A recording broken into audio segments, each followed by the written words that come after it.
What's up, everybody? You already know who it is. It's DripGodDero, and I'm back at you guys with another banger. So, we are back for week 17 of the NBA Weekly Recap. Now, as you guys know, the preseason has started. So, with the preseason starting, that does mean that there is a lot of topics that we do need to talk about. So, without further ado, let's get right into it. Alright, so for our first topic, we got to talk about Brandon Malone, a longtime NBA coach and father of the Nuggets. Mike Malone dies at 81, as you guys can see on that title. Now, let's read into it, man. Let's get some more information on Brandon Malone. So, it starts off with longtime NBA coach Brandon Malone died at the age of 81, the Denver Nuggets announced Tuesday. Let's continue.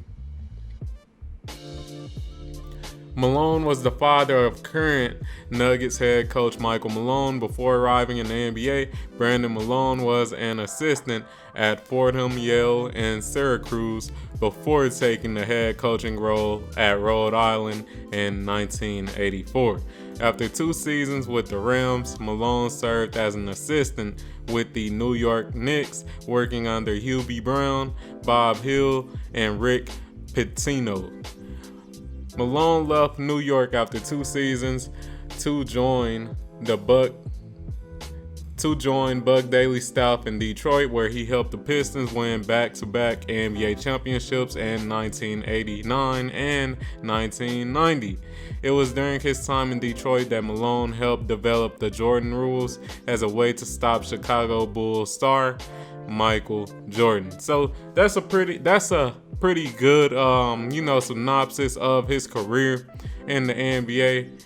And also, something else to note, I did just see this, is that he also was the first coach for the expansion team, the Toronto Raptors. So, and it says it right here, in 1995, Malone was named the first coach of the expansion Toronto Raptors. So that's definitely dope, him being the official first coach for the Toronto Raptors. That's definitely dope, and man, it's unfortunate that he passed away. I know this might be tough for the Denver Nuggets organization, the Detroit Pistons organization, with him being part of them actually becoming champions during his time there, and also the Toronto Raptors organization as well, since he was the actual first coach for that team. So with that being said, I do send my prayers to Mike Malone and his family.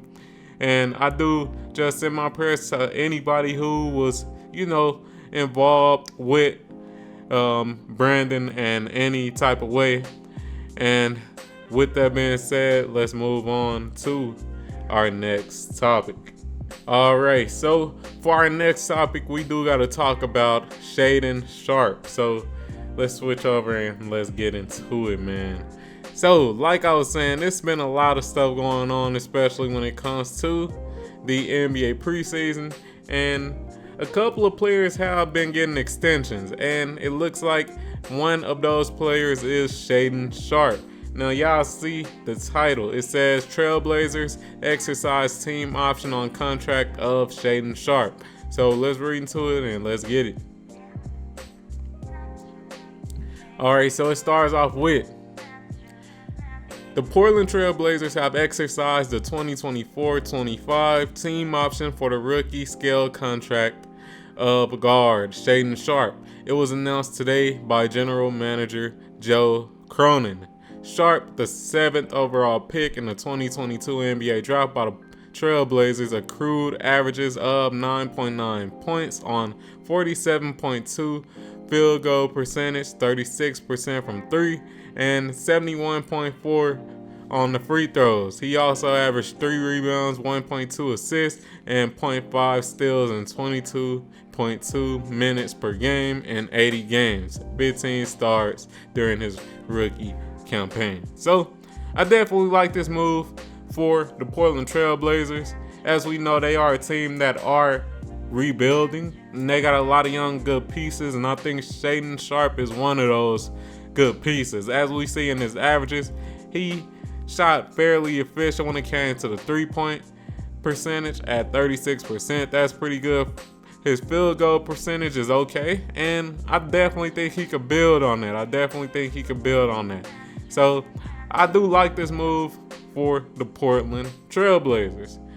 Now, with that being said, let's move on to our next topic, and that next topic is on Christian Braun. So let's get it, man. As I explained earlier, this preseason, there's been a lot of things going on just in this first week of the preseason. And that other thing that's going on is Christian Braun's third-year contract option being picked up by the Nuggets. So I just read that title, and let's read into it, and I'll give my thoughts on what I think about this move.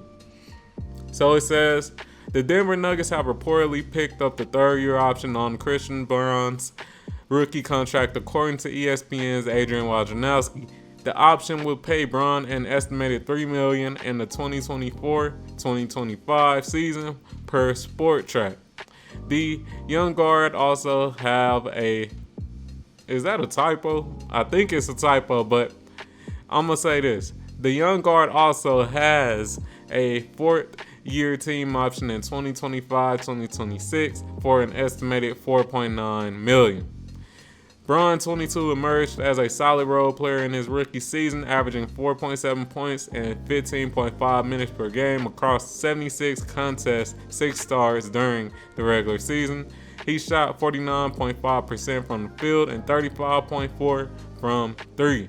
Now, similar to the previous individual we talked about, Shaedon Sharpe, I like this move for the Denver Nuggets as well. Now, we know that they're not a rebuilding team like the Trailblazers, but just from what I've watched throughout, of Denver's, run last year, Braun, he has a lot of potential. He's 22 years old, and I know that the points might not stick out similar to Shaedon's. I know Shaedon averaged a couple of more points. He averaged 9.9, but the thing that really stuck out to me when it came to Braun's game is just his defense. He's only 22 years old, but he's definitely a great defender. And that's something I do like about him. He also has some decent size. I think he's around 6'5", 6'6", so he do have some decent size. And when it comes to his offense, it's not like he bad offensively. As we can see, he shot 49.5% from the field, which is pretty efficient, almost 50%. And when it comes to the 35% from the 3, that's pretty good as well. So with that being said, I think it's definitely a good move for the Denver Nuggets.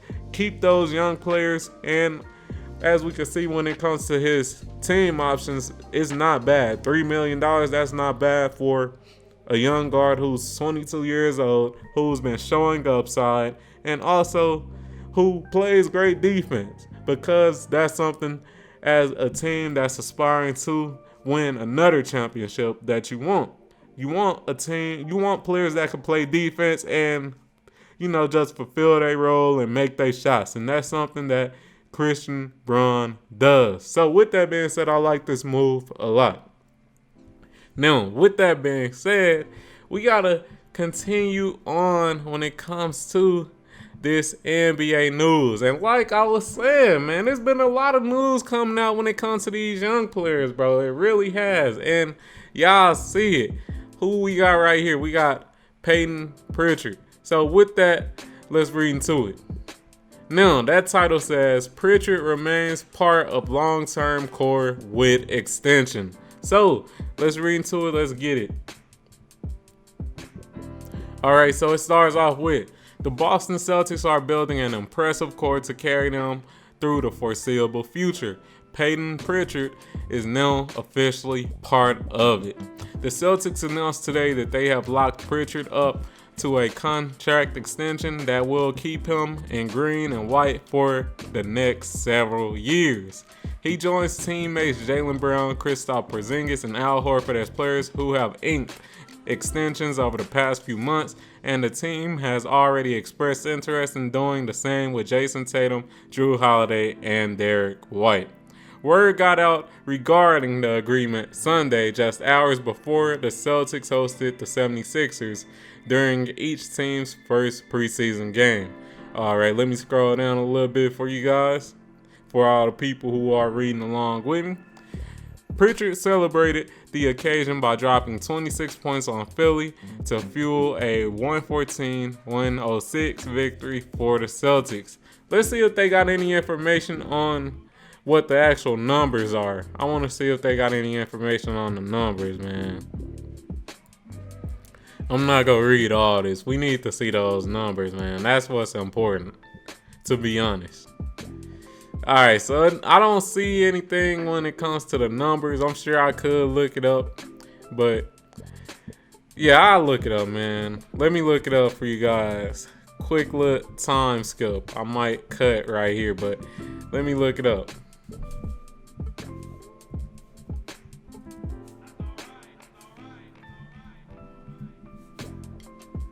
Alright, so yeah, we might be able to find it. Let's see what we got here. Alright, I'm sure this will have it. Let's see. Alright. Alright, we found the amount that he getting paid. So I'll go over that with you guys, and let me pause this so it don't interrupt the video. Alright, so it looks like Pritchard will ink a 4-year, $30 million extension. His agency told ESPN he will earn $4 million this year, and in the final season, it says he will earn $4 million this year in the final season of his rookie pact. The $7.5 million average value of his next pact isn't too much north of the $6 million qualifying offer that Boston could have offered next summer if he waited into the murky waters of restricted free agency. So, yeah, man, he pretty much gonna be making $4 million this year, then $7.5 million the next couple of years. So, hey, I don't think that's too bad. As we've seen, he is a pretty good shooter. I think he's shooting 40% from the field, which is crazy. So, shout out to him. Hey, and I'm happy for any young dude who get into the money, man. I really am. So, shout out to him when it comes to that. But with that being said, we got to continue on when it comes to the news for the young players. And that topic is going to be on Brandon Miller. So, let's get right into it, man. All right, so y'all see the title, man. It says Brandon Miller comes off the bench in his first NBA preseason game. Now, I want to ask you guys before we read into this. Would this concern you if you are a Hornets fan? Get down there in the comments down below and y'all tell me. Does this concern you that he came off the bench? Now, I'm going to read into it and we'll move from there. So it starts off with, Charlotte used the number 2 choice in the NBA draft on June 22nd on Brandon Miller, but that didn't prompt the Hornets to have the former Alabama forward in the starting lineup for their preseason opener on Tuesday night. Instead, the rookie had 2 blocks of playing time that totaled to 21 minutes and 31 seconds, and Charlotte's 113-109 loss to the Miami Heat. So, yeah, man, what y'all think? Let's continue reading. Let's see what he scored and stuff like that. So it says Miller finished with 8 points, 3 rebounds, and 3 assists, 1 steal, 3 turnovers, and 1 foul. He shot 3 of 9 from the floor, missing all 4 of his 3-point attempts and made both his free throws. Miller came in for Gordon Hayward with 3 minutes and 41 seconds left in the first quarter. Miller scored his first points 10 later. Miller scored his first points 10 later with 2 free throws. I'm assuming they meant 10 minutes later. These typos be weird. It's crazy how I'm running into so many typos in these articles. But anyways, let's continue. Miller's first shot, a 14-foot pull-up jumper, went in too, with 35.8 seconds left in the first period, and before the end of the quarter, he had his first rebound and first turnover too. All right, so let's get to the nitty gritty. What do you guys think about this, especially for the Charlotte Hornets fans? What do you guys think about him not starting over Gordon Hayward? Y'all let me know in the comments down below. Me personally, I'm not going to overreact about it right now.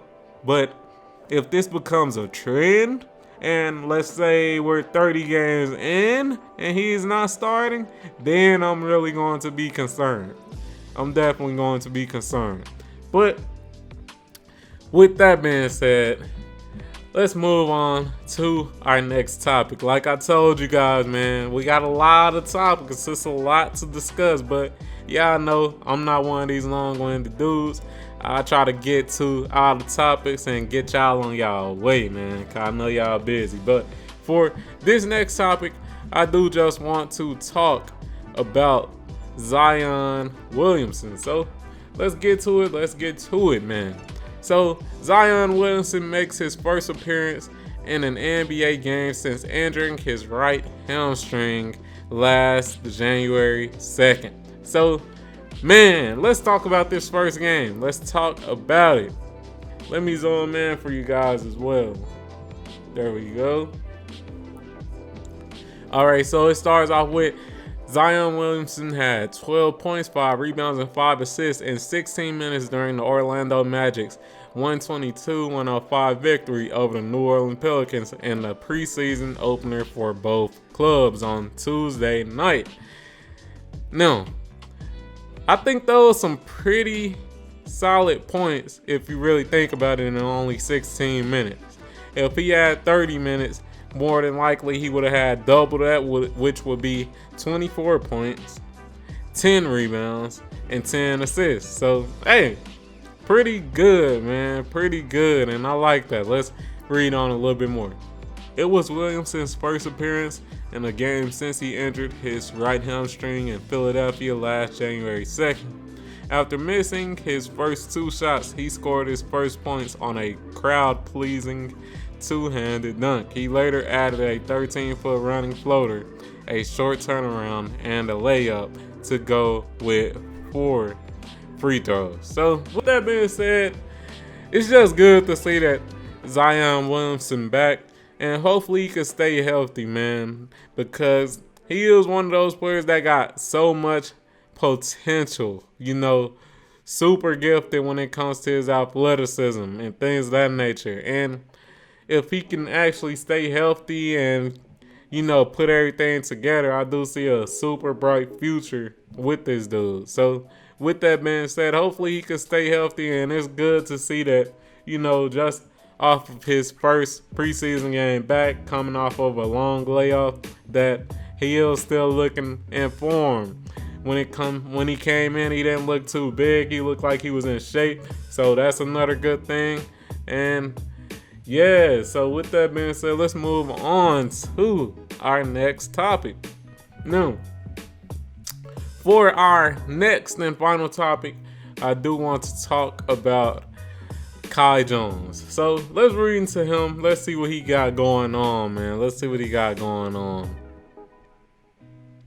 So Hornets Kai Jones announces on social media that he wants to be traded.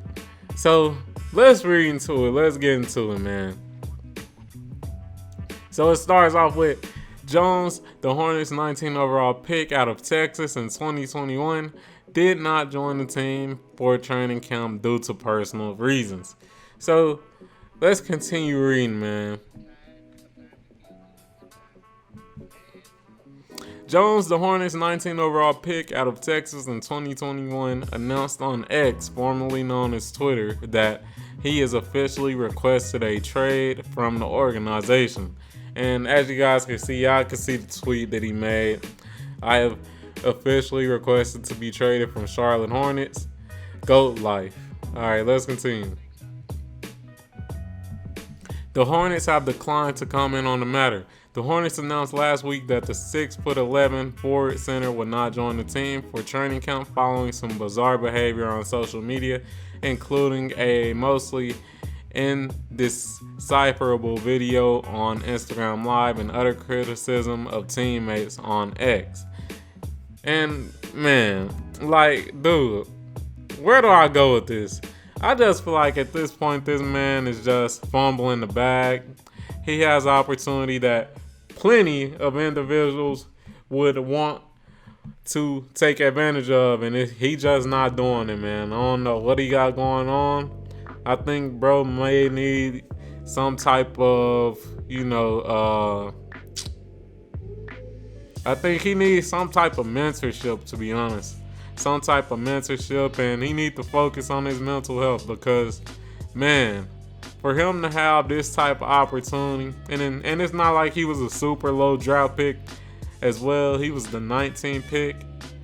But anyways, for him to have this type of opportunity and him to pretty much just be fumbling it, it's just unfortunate. And like I always say, it just goes to show how you as an individual can have so much potential, so much God-given talent, and because you're not in the right headspace, you could fumble all that. And I'm hoping that he doesn't do that because I don't want to see anybody fumble the bag. But hey, the way he's going and the stuff he's doing, especially all the social media antics, more than likely he won't be in the NBA too long. So that's just my thoughts, but hopefully I'm wrong. Hopefully he don't fumble the bag like I said before. And to all the individuals out here, the young guys who are trying to make it into the NBA, who are trying to accomplish their goals and their dreams, always make sure that you stay focused and, just try to take some time away from the grind to focus on that mental health. Because like I said, you can have all the God-given talent in the world, but if you don't got the right mindset to put that shit together, you gonna always fail. But hey, if you enjoyed this video, like the video, comment on the video, subscribe to the motherfucking channel, turn on notifications and all that good stuff, and I'm out. Peace.